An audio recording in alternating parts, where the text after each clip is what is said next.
Queridos irmãos, nós vamos meditar nesta noite no livro de Números. É o quarto livro do Velho Testamento, da Torá, do Pentateuco, o fundamento de toda a Escritura. Números, capítulo 1, versos 1 a 3, diz assim: No segundo ano após a saída dos filhos de Israel do Egito, no primeiro dia do segundo mês, falou o Senhor a Moisés no deserto do Sinai, na tenda da congregação, dizendo: Levantai o censo de toda a congregação dos filhos de Israel, segundo as suas famílias, segundo a casa de seus pais, contando todos os homens nominalmente, cabeça por cabeça, da idade de 20 anos para cima, todos capazes de sair à guerra em Israel. A esses contarei segundo os seus exércitos, tu e Arão. Ainda em Números, no capítulo 14, versos 6 a 9, diz a Escritura: Josué, filho de Num, e Caleb, filho de Jefoné, dentre os que espiaram a terra, rasgaram as suas vestes e falaram a toda a congregação dos filhos de Israel, dizendo: A terra pelo meio da qual passamos a espiar é terra muitíssimo boa. Se o Senhor se agradar de nós, então nos fará entrar nessa terra e nos dará a terra que emana leite e mel. Tão somente não sejais rebeldes contra o Senhor e não temais o povo dessa terra, porquanto como um pão os podemos devorar. Retirou-se deles o seu amparo. O Senhor é conosco, não temais. Vamos orar, irmãos. Senhor, abençoe a leitura e explicação da Tua palavra e que o Teu Santo Espírito ilumine a mente, o coração, o entendimento de todos os que estão ao alcance dessa exposição. Que o Senhor seja honrado e glorificado e a Tua palavra e os corações dos ouvintes sejam conduzidos à Tua presença pela mediação de Teu Filho Jesus, em nome de quem oramos. Amém. Meus amados, Israel, depois que saiu do Egito, ficou 2 anos e 1 mês ali nas proximidades do Monte Sinai, onde receberam toda a lei do Senhor, os 10 mandamentos, a instrução para a construção do tabernáculo, e depois de 2 anos, como diz o texto lido, 2 anos e 1 mês, eles se preparam. Deus manda a Moisés levantar o censo de Israel e prepara o povo para ir e avançar, caminhar rumo à terra da promessa. Os hebreus costumam dar a este livro, Números, o título de Falou o Senhor ou E no Deserto, que são exatamente as palavras que estão no primeiro versículo. No meado do versículo está Falou o Senhor, e logo em seguida, no deserto do Sinai. A tradução para o grego, a Septuaginta, deu o nome a este livro de Números em função de 2 censos que são mencionados no livro de Números, o que está no capítulo 1 ao 3 e também no capítulo 26. Moisés, com toda certeza, foi o escritor deste livro. Em cerca de 1405, ele escreveu as palavras que estão neste livro de Números. Os fatos aqui narrados abrangem um período que vai de 1445 a 1405 a.C. e decorreu um período de mais de 38 anos. Começou no 2º mês do 2º ano depois do Êxodo e termina quando a nação está diante de Jericó para adentrar a terra da promessa e findar assim as suas peregrinações no deserto.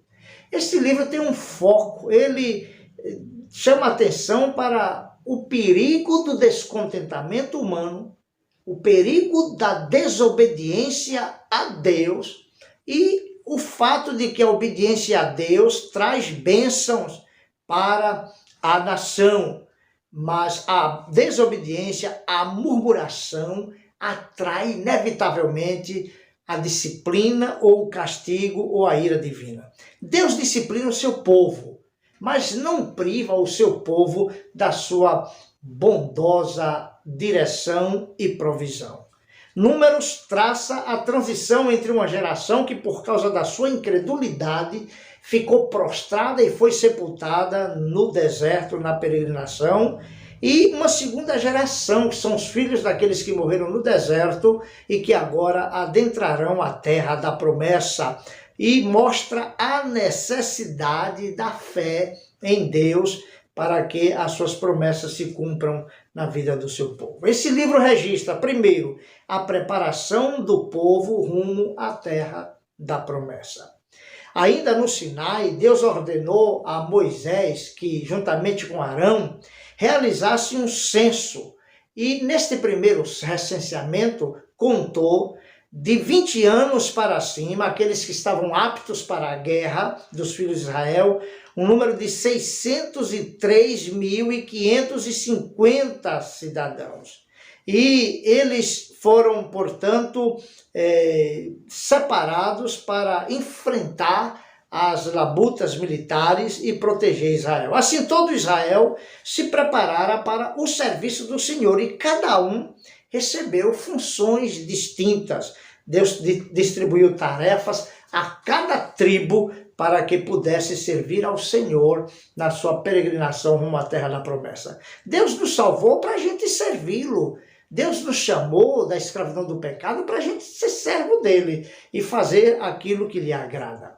As tribos, então, foram organizadas em torno do tabernáculo no centro, para que de qualquer direção que olhasse, o povo sempre se lembrasse de Deus, porque olhando viriam em sua frente o tabernáculo, símbolo da presença de Deus, e a presença de Deus ali no meio do seu povo, e que o povo pudesse temer a Deus e não os perigos. Apenas cuidasse que seus corações não se afastassem do caminho de Deus, nem a incredulidade viesse entorpecer e embotar a mente e o coração diante do Deus Santo, justo e misericordioso. Deus dá ao seu povo, para que esses pudessem servir a Deus adequadamente, leis para que o seu povo o servisse em santidade de vida. A lei sobre pureza, acampamento puro, casamento puro, vida pura, um povo separado para o serviço do Senhor. É isso que Israel significava. É isso que a igreja deve significar.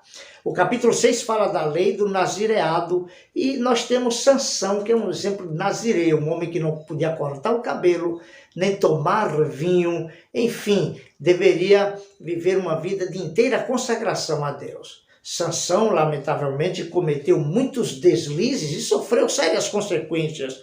No fim da sua vida, arrependeu e aí sim consagrou sua vida sem restrição a Deus. Deus dá sacerdotes ao seu povo e esses sacerdotes devem estar ali no meio do acampamento. São os que ficam à frente da porta do do tabernáculo, ali acampados para o serviço de Deus e mediar o perdão de Deus para o povo de Deus. O ponto alto na preparação do povo para a jornada é a promessa que Deus faz da sua gloriosa presença, como nós podemos ver em Números capítulo 6, a bênção que Deus ordenou que Arão invocasse sobre o seu povo, e diz assim, Números 6, 22 em diante, disse o Senhor a Moisés, fala a Arão e a seus filhos, dizendo, assim abençoareis os filhos de Israel e diz-lhes, o Senhor te abençoe e te guarde. O Senhor faça resplandecer o rosto sobre ti e tenha misericórdia de ti. O Senhor sobre ti levante o rosto e te dê a paz. Que bênção maravilhosa! Que bênção linda, o povo de Israel recebendo essa bênção, tomando ciência de que Deus estava presente para abençoá-los. O capítulo 9 registra a celebração da Páscoa, que lembra a libertação do povo de Israel da opressão egípcia. E no capítulo 10, a presença de Deus ali é representada sobre o tabernáculo, naquela nuvem que vinha sobre o dia para trazer refrigério ao povo, e aquela coluna de fogo que iluminava o povo de Israel durante as noites. Quando a nuvem ou a coluna de fogo se movia, o povo de Israel então deveria se preparar e se organizar para seguir aonde aquela nuvem ou aquele coluna de fogo parasse, porque ali era a orientação de Deus para a condução do seu povo no deserto. Nos 10 primeiros capítulos, Deus prepara o seu povo, instruindo-lhe sobre a pureza, dando-lhe sacerdotes, garantindo-lhe a sua presença. E assim como Deus prepara Israel para seguir rumo à terra da promessa, Canaã, a terra que Deus havia prometido a Abraão e que daria aos seus descendentes, Deus também nos prepara, quando cremos em Cristo, para a nossa caminhada rumo à pátria celestial. Primeiro ele nos deu o seu Filho Jesus, que morreu por nossos pecados. É o supremo sacerdote. Ele nos deu a sua palavra, que nos guia no caminho da vida. É a lâmpada para os nossos pés e é luz para o nosso caminho. E, enfim, Deus nos dá a fé, que nos ajuda a olhar além das circunstâncias. Após os preparativos, Israel então chega próximo à terra, mas infelizmente um elemento de risco o impossibilita de entrar na terra da promessa. Caminharam e na hora de entrar na terra prometida, eles recuaram por causa da incredulidade. Por causa da incredulidade. A incredulidade, queridos, é aquilo que emperra a peregrinação do povo de Deus. É aquilo que amarra os passos, impede o povo de Deus de caminhar com maior desenvoltura. Capítulo 10 em diante mostra exatamente esse fracasso de Israel. A primeira coisa que o povo faz é murmurar. Murmurar face às dificuldades, murmurar por falta de carne, murmurar reclamando da qualidade do maná, que foi o pão que Deus fez cair do céu para sustê-los. Mesmo assim, Deus, na sua misericórdia, envia-lhe codornizes para o povo. Moisés chega ao ponto de desabafar e dizer: Deus, eu não aguento carregar esse povo, me ajuda. E se isso não bastasse, os próprios irmãos de Moisés, Arão e Miriam, se levantaram contra a autoridade de Moisés e começou a murmurar e questionar por que só ele era o líder. Então a ira de Deus se acendeu contra Miriam, e diz a Escritura que ela ficou leprosa. Embora Moisés tenha orado e intercedido por Miriam, Deus a perdoou, mas ela teve que ficar 7 dias fora do arraial. Deus ordena a Moisés, então, que envie à terra da promessa 12 homens, um de cada tribo, para espiar a terra de Canaã. E eles foram e viram que a terra era maravilhosa, mas ali tinha um problema sério. Havia gigantes, cidades muradas. Eles trouxeram um cacho de uva que precisou 2 homens carregá-lo, de tão grande que era. E quando retornaram, relataram para Moisés o seguinte: Moisés, a terra realmente mana leite e mel. Esse é o fruto da terra. Ficaram maravilhados. Mas em seguida disseram para Moisés: mas não podemos subir contra aquele povo, porque é mais forte do que nós. Olha, queridos, que pessimismo. Diante de tudo que Deus havia feito na vida de Israel, agora eles temem um povo. Deus os libertou da maior potência do Egito. Deus o sustentou no deserto. Deus mostrou a sua glória no Monte Sinai, e agora eles estremecem diante de guerreiros da terra de Canaã. Somente 2 daqueles 12 que se levantaram e demonstraram uma fé robusta, madura, imbatível, incurvável, foi Josué e Calebe.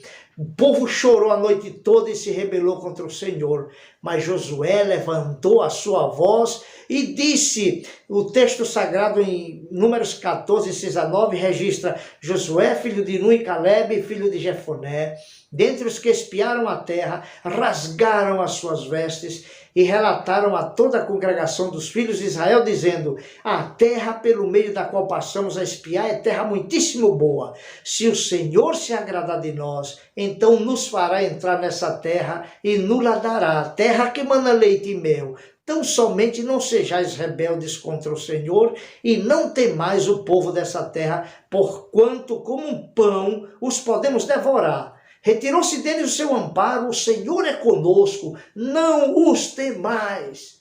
É interessante que a Bíblia de Estudo Herança da Reforma diz, na introdução deste livro, que o povo foi levado até a fronteira da bênção. Chegou pertinho, mas se recusou a entrar por causa da incredulidade.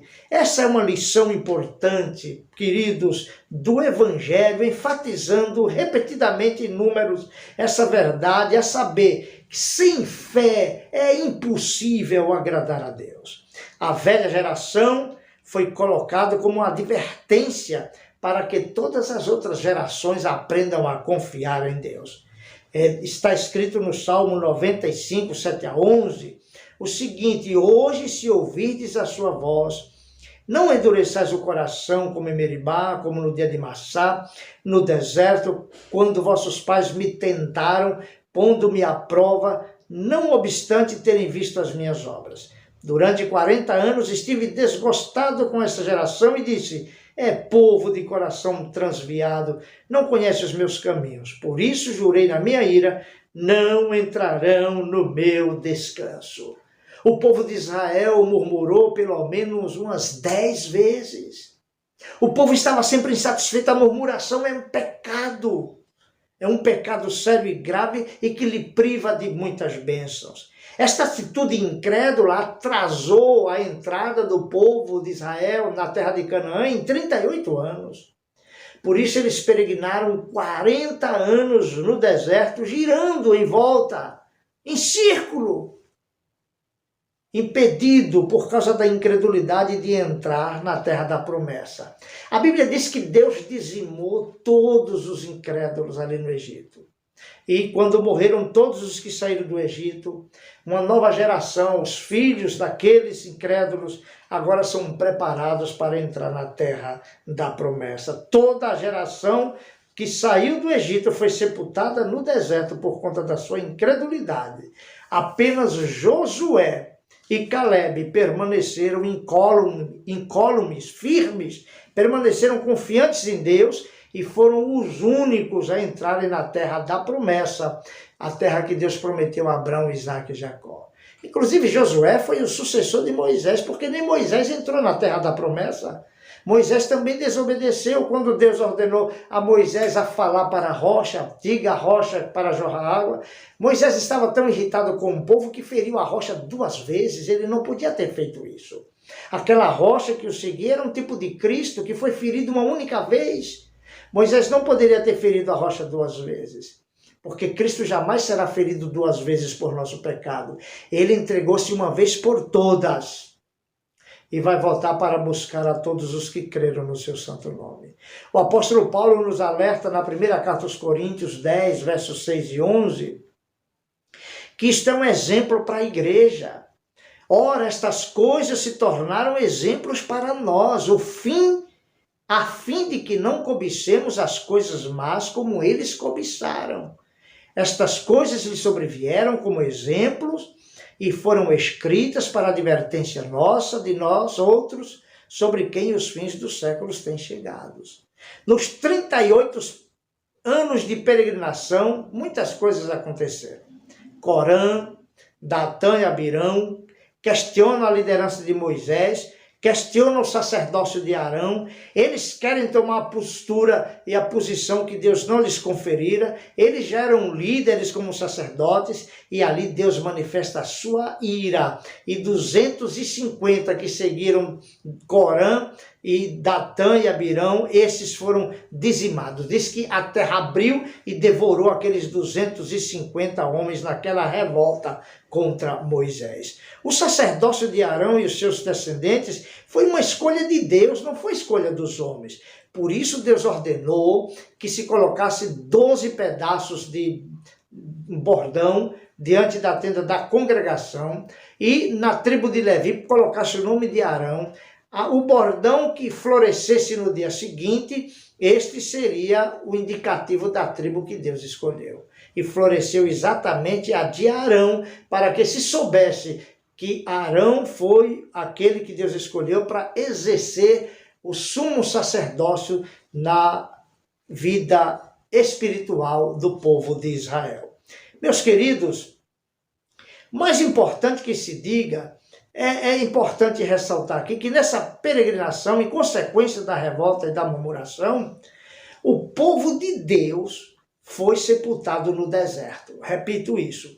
Há um texto em Números 32, 23 que diz que o pecado não fica impune. E diz assim: sabei que o vosso pecado vos há de achar. Deus nunca se deixa escarnecer. O que o homem planta, ele colhe. Deus não se pode zombar de Deus e achar que vai ficar impune, porque o pecado de cada um há de achá-lo e trazer as mais dolorosas consequências, como trouxe para Israel. Amados, os obstáculos no caminho e a preparação final para a conquista da terra é o que nós queremos ressaltar agora. Eles enfrentaram muitas batalhas. Naqueles últimos anos, próximos a concluir os 40 anos, Deus permitiu que aquela nova geração enfrentasse algumas batalhas, algumas guerras. E venceram. Deus estava treinando-os para que ao entrarem na terra prometida, não tivesse grandes dificuldades de enfrentar ali os inimigos. Mas eu quero destacar aqui 2 tipos de batalha que Israel enfrentou: as batalhas externas e as batalhas internas. As batalhas externas, além daquelas com várias nações, principalmente com Moabe, os moabitas, que contrataram um falso profeta, Balaão, para amaldiçoar Israel. E o irônico é que Deus usou esse mesmo profeta para dizer a Balaão, para dizer a Balaque, o rei de Moabe, o seguinte: Balaão disse assim: Deus não é homem para que minta, nem filho de homem para que se arrependa. Porventura, tendo ele prometido, não o fará? Ou tendo falado, não o cumprirá? Eis que para abençoar recebi ordem. Ele abençoou, não posso revogar. E disse mais: uma estrela procederá de Jacó. Balaque pagou caro para que Balaão amaldiçoasse o povo de Israel. Mas Balaão disse: eu só posso falar o que Deus mandar. Na verdade, Balaão era um falso profeta. Ele estava ali por causa de interesses materiais. Ele estava interessado no dinheiro de Balaque, dos moabitas. E por isso, embora eles não tenham conseguido amaldiçoar Israel, entretanto deu um maldito conselho para Balaque, dizendo: olha, induz as moças idólatras de Moabe a seduzir Israel e Deus mandará a sua ira sobre o povo de Israel. E não fizeram outra coisa. E claro que numa batalha posterior, o próprio Balaão morreu por causa da consequência do seu pecado. E essa é a batalha externa, as batalhas com os inimigos, com os povos que se opõem a Israel. Mas também a batalha interna, é aquele perigo do povo de Deus se curvar aos padrões morais e religiosos do mundo, do paganismo. Nesse caso específico de Israel, se curvar aos padrões morais e religiosos dos moabitas. O texto de Números 25, 1 a 3, diz que habitando Israel em Sitim, começou o povo a prostituir-se com as filhas dos moabitas. Estas convidaram o povo aos sacrifícios dos seus deuses, e o povo comeu e inclinou seus ouvidos aos deuses delas. Juntando-se Israel a Baal-Peor, a ira do Senhor se acendeu contra Israel. Números 25, 9 diz: Deus enviou uma praga sobre o povo, e os que morreram da praga foram 24 mil. Amados, o pecado sempre traz consigo um preço amargo, a morte, porque o salário do pecado é a morte. E é importante de que se diga que antes da nova geração entrar na Terra Prometida, Deus agora ordena que se faça um novo censo, um novo recenseamento. E o total de homens para o serviço militar, que foi contabilizado, foi agora de 601.730 de 20 anos para cima, capazes de ir à guerra. É um número que demonstra uma redução, uma baixa de 1.820 vidas comparado com o primeiro censo lá do capítulo 1. Porque o primeiro censo foi de 603.550, o segundo de 601.730.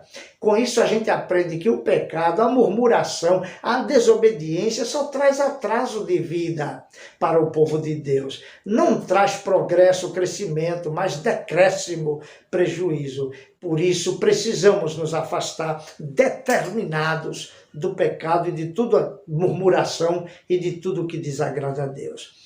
Deus, amados, relembra a importância e a centralidade do serviço e da adoração ao Senhor, através de leis sobre ofertas e sacrifícios.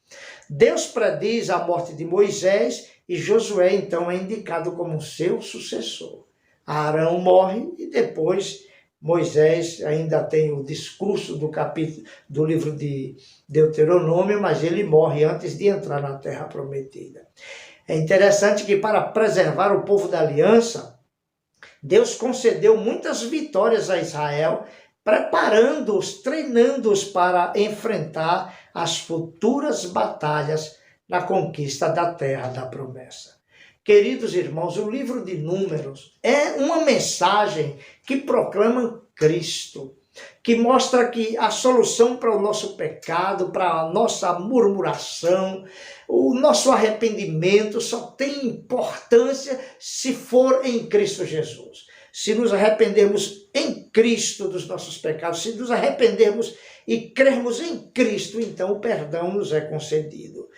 No capítulo 3, ali fala de ciclos de prata, um tipo de moeda de dinheiro que era o preço para resgatar os primogênitos. E esses ciclos de prata é um tipo do preço que Cristo pagou para a nossa redenção. Cristo pagou o preço total da nossa redenção. No capítulo 19 de Números, fala da novilha, de uma novilha vermelha que era sacrificada e a sua cinza levada para fora do arraial. Aquilo era um tipo da morte de Cristo, em cujo sangue nós somos purificados dos nossos pecados. No capítulo 21, diante do pecado e da murmuração do povo de Israel, Deus manda serpentes abrasadoras que pica, venenosas e mata muitos judeus ali no deserto. E o povo pediu a Moisés que intercedesse a Deus por ele. Moisés intercedeu e Deus orientou: levanta uma haste de bronze como uma serpente, e para aqueles que olharem para esta serpente serão curados. Jesus aplica a si, lá em João 3,14, aquela serpente levantada na cruz. E Jesus disse assim: como Moisés levantou a serpente no deserto, o Filho do Homem será levantado também, e todos atrairei a mim. Aquilo aponta para a cruz de Cristo. Aquela serpente é um tipo do pecado do povo. A cruz de Cristo é um tipo do nosso pecado que foi colocado sobre Jesus. Jesus levou na cruz do Calvário os nossos pecados para nos salvar do veneno mortal dos nossos pecados, para que todo que nele crê não pereça, mas sejam salvos da ira de Deus e da punição que merecemos. A vara de Arão que floresceu, demonstrando que ele foi o sumo sacerdote escolhido por Deus, aponta para a ressurreição de Cristo. Cristo, que é o supremo sacerdote, o nosso supremo intercessor, o único mediador entre Deus e os homens. Amados, as cidades de refúgio que foram dadas aos levitas eram cidades estratégicas para proteger alguém que, porventura, matasse alguém sem ser intencionalmente. Ele se refugiava naquela cidade até a morte do sumo sacerdote. Aquela cidade aponta para Cristo. Cristo é o nosso refúgio. Nós todos merecemos morrer, mas quando nos refugiamos em Cristo, somos salvos da morte. Não podemos ser executados, porque Cristo já morreu a nossa morte. Já disse da rocha ferida por Moisés 2 vezes, que aponta para Cristo, que é a rocha da nossa salvação. Amados, o coração do homem é cheio de ingratidão, ambição pecaminosa, paixões lascivas, rebeldia, maus desígnios, homicídios, adultérios, prostituição, furtos, falsos testemunhos, blasfêmias. Estas coisas quem disse foi o Senhor Jesus, em Mateus 15:19. E todas essas coisas contaminam o homem.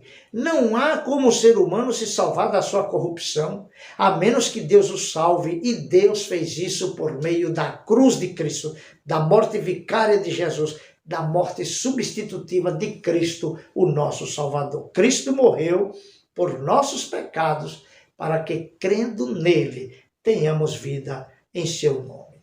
Você poderá peregrinar sua vida inteira na jornada para a eternidade. Mas se Cristo não for o seu guia, você fracassará. Se não for unido a Cristo pela fé, você fracassará.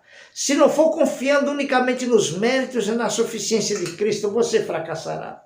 Viverá sempre murmurando, queixando da vida, culpando os outros por seus próprios erros, esmolando um pouco de sossego nas drogas, nos vícios, nas diversões, nos prazeres carnais, no dinheiro, no status, no poder, mas nada disso preencherá o vazio da alma, porque só Jesus dá descanso para a alma, esmagada pelo peso da culpa.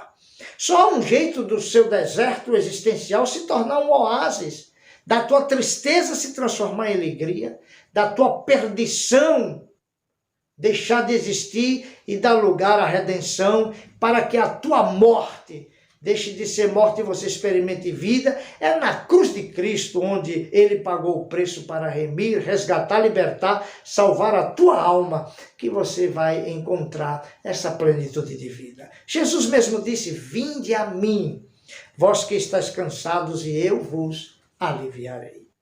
Assim como Deus tirou Israel do Egito, levou ao Monte Sinai, onde deu-lhes as tábuas da aliança e os conduziu pelo deserto até a terra da promessa, a igreja também foi tirada da escravidão do pecado, deste mundo, do poder do pecado, da escravidão de Satanás, para que em Cristo possa desfrutar de bênçãos espirituais eternas. Como igreja de Cristo, é necessário cuidar para não repetir os erros da igreja da velha aliança de Israel. O escritor da carta aos Hebreus nos alerta solenemente sobre isto e diz: assim como diz o Espírito Santo, hoje, se ouvirdes a sua voz, não endureçais o vosso coração como foi na provocação, no dia da tentação no deserto, onde os vossos pais me tentaram, pondo-me à prova, e viram as minhas obras por 40 anos. Por isso me indignei contra essa geração e disse: estes sempre erram no coração. Eles também não conheceram os meus caminhos. Assim jurei na minha ira: não entrarão no meu descanso. Tende cuidado, irmãos, jamais aconteça haver em qualquer de vós perverso coração de incredulidade que vos afaste do Deus vivo. Pelo contrário, exortai-vos mutualmente cada dia durante o tempo que se chama hoje, a fim de que nenhum de vós se endureça pelo engano do pecado.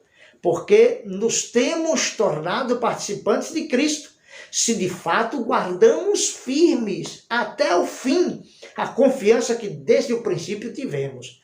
Enquanto se diz: hoje, se ouvirdes a sua voz, não endureçais o vosso coração, como foi na provocação. Ora, quais os que, tendo ouvido, se rebelaram? Não foram de fato todos os que saíram do Egito por intermédio de Moisés? E contra quem se indignou por 40 anos? Não foi contra os que pecaram, cujos cadáveres caíram no deserto? E contra quem jurou que não entraria no seu descanso, senão contra os que foram desobedientes? Vemos, pois, que não puderam entrar por causa da incredulidade. Logo, queridos, não seja incrédulo, mas crente. Não seja murmurador, mas agradecido. Não viva no pecado, mas santifique sua vida, porque fomos chamados para servir a Deus em novidade de vida. Finalizo dizendo: Deus deseja o melhor para o seu povo. As nossas desobediências acarretam consequências penosas. Vigiemos nossos corações para não vivermos murmurando e duvidando da bondade de Deus, nem cobiçando as iguarias pecaminosas do mundo. Deus revelou sua vontade na sua palavra para nos guiar na caminhada para o descanso eterno. Sigamos o caminho de Deus com fé inabalável. Reflita o caráter de Deus em seu viver. Deus não é mera ideia conceitual, é uma pessoa com quem você deve se relacionar e aquele que quer se relacionar com você, comigo, conosco, com a igreja, numa comunhão de pai com filhos, pela adoção em Cristo Jesus, e tudo por meio do Salvador Jesus Cristo. Por fim, a misericórdia de Deus é maior que todas as provações do mundo. Seja firme e que na sua caminhada, nessa peregrinação espiritual, os seus olhos estejam fitos, não no mundo, não nas circunstâncias, não nas necessidades, mas naquele que nos leva em segurança para o lar eterno, Jesus. Concluo com as palavras de Hebreus 12, de 1 a 2, que diz: também nós, visto que temos a rodear-nos tão grandes nuvens de testemunha, desembaraçando-nos de todo o peso e do pecado que tenazmente nos assedia, corramos com perseverança a carreira que nos está proposta, olhando firmemente para o autor e consumador da fé, Jesus, o qual, em troca da alegria que lhe estava proposta, suportou a cruz, não fazendo caso da ignomínia, estando assentado à destra do trono de Deus. Meus queridos, que Deus abençoe sua vida e que você possa nesta noite correr para Jesus. Não viva murmurando, desobedecendo, não seja ingrato, seja grato a Deus por tudo que Ele tem dado. É Ele quem preserva as nossas vidas. Ele nos deu aquilo que resolve a maior necessidade da nossa vida, nos deu o seu Filho Jesus. E se Ele nos deu Cristo, nos dará tudo mais que nos for necessário e essencial para a nossa vida. Confie nisso. Que Deus te abençoe, que você tenha um coração cheio de fé e obediência a Deus e seja agradecido na caminhada cristã rumo à pátria celestial. Vamos orar, encerrar este serviço ao Senhor. Deus nosso Pai, nos dá um coração obediente, cheio de fé e obediência, um coração agradecido, meu Deus. Perdoe todos os pecados do teu povo, e assim como deste a Israel tantas oportunidades, que o Senhor possa conceder àqueles que estão se debatendo nas lutas, uma oportunidade de recomeçar nesta noite. Dá-lhes o arrependimento e uma fé robusta, forte e firme, um coração agradecido e um olhar fixo em Jesus Cristo, o único Redentor da igreja. Rogo que abençoe o teu povo, Pai, e o cerque com a tua benignidade, e que a graça do Senhor Jesus, o amor de Deus Pai, a comunhão do Espírito Santo, repouse sobre o povo de Deus, a igreja de Deus, espalhado na face da terra, hoje e sempre. Amém.